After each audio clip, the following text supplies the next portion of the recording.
Nikiwa kule Mombasa, niliwaambia siku hizi tajiri anasomesha, maskini pia anasomesha. Na wote wakimaliza inatakana wapate equal job opportunity. Kadiri ya kwamba wasome, wapate kazi.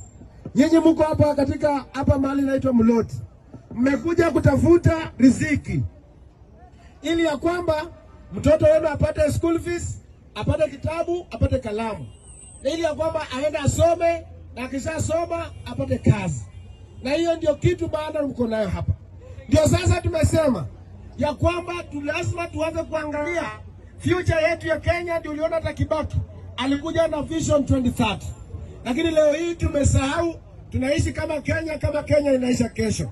Hiyo ndio imefanya sisi kama vijana tuanze kutembea. Tuunganishe vijana, tuseme kama hiyo uongozi ya sasa haijaelewa pale ambapo tunataka Kenya inataka iende. Tunataka vijana wetu wapate kazi, na watapata kazi kama wanatukiza sisi tunataka kwenda wapi. Nyinyi ni watu wa nguvu. Nyinyi mlinipatia kazi hapa wakati nilimaliza kusoma, mlinipatia kazi hapa Kaplong, nikafundisha somo la Kiingereza.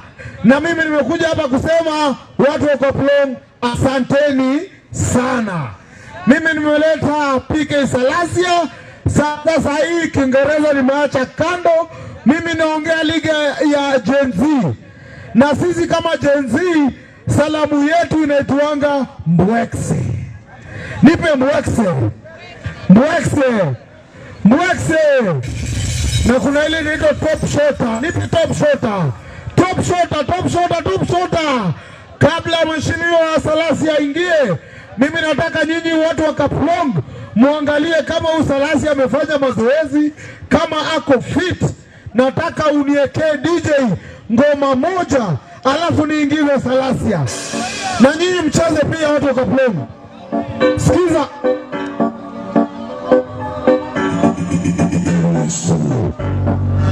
Sikiza. Ati? Sikiza. Sikiza. Nakaona raba sasa hiyo ndio. Nakaona kopi basi sasa.